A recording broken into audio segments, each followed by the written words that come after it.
পাগলে ফোন দেয় রে এখন, হ্যাঁ উজু করার সময়। হ্যালো।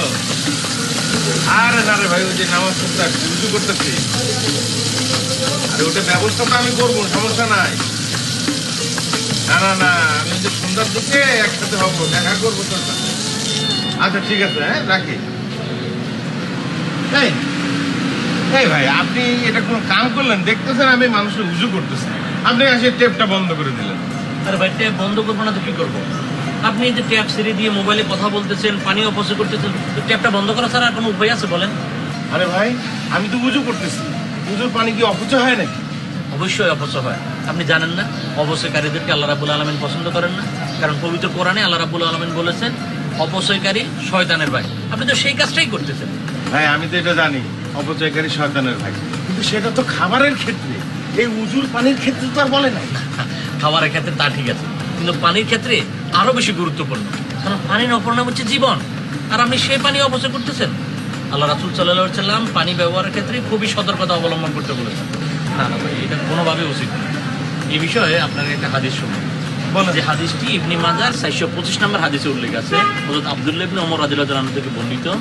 তিনি বলেন, একদিন রাসূল সাল্লাল্লাহু আলাইহি সাল্লাম সাদ রাদিয়াল্লাহু আনহুকে অতিক্রম করে যাচ্ছিলেন, মানে তার পাশ দিয়ে যাচ্ছিলেন। ও তখন তিনি উযুরত অবস্থায় ছিলেন।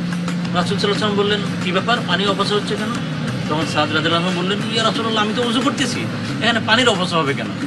তখন রাসূল সাল্লাল্লাহু আলাইহি সাল্লাম বললেন, যদি উযু করো তবুও পানি যাতে অপচয় না হয় সে বিষয়ে খেয়াল রাখবা। যদিও তুমি প্রবাহমান নদীতে উযু করো, সেখানে পানি ব্যবহারের ক্ষেত্রে এত সতর্কতা অবলম্বন করতে বলেছে, আর আপনি এখানে পানি ছেড়ে দিয়ে মোবাইলে কথা বলতেছেন, অন্য মনস্ক আছেন, এদিক দিয়ে পানি অপচয় হচ্ছে। বুঝেন না বিষয়টা? ভাই, এই দুনিয়ার সব মানুষই তো এইভাবে টেপ ছেড়ে দিয়ে উজু করে। আপনার মধ্যে এরকম অনেকেই আছে, পানির ট্যাপ ছাড়িয়ে দিয়ে মেসওয়াক করতেছে, কুলি করতেছে, বা ওই যে দাড়ি খিলাল করতেছে। কেন এই কাজগুলো ট্যাপটা বন্ধ করে দিয়ে কাজ করা যায় না? তাদের তো পানির অপচয় হয় না। এইগুলো করতে গিয়ে যে কখন যে গুনার ভাগী হয়ে যাচ্ছেন নিজেই টের পাচ্ছেন না। হায় হায়, এটা আপনি কি বলতেছেন? সওয়াব কামাইতে আইসা পরে জানি গুনার ভাগীদার হবো? হ্যাঁ, সেটাই তো হচ্ছে। না না না, আমি তো এটা আগে এইভাবে চিন্তা করি নাই। ঠিক আছে ভাই, আপনি যেহেতু বলছেন এবং হাদিসের আলোকে, আমি আর কখনো এই পানি অপচয় করবো না। ধন্যবাদ ভাই, আপনি আপনার ভুলটা বুঝতে পেরেছেন। তাহলে এখন থেকে আর পানি অপচয় করবেন না, আর কাউকে যদি পানি অপচয় করতে দেখেন নিষেধ করবেন, বুঝিয়ে বলবেন। কারণ ভালো কাজ প্রচার করাটাও এক ধরনের ইবাদত।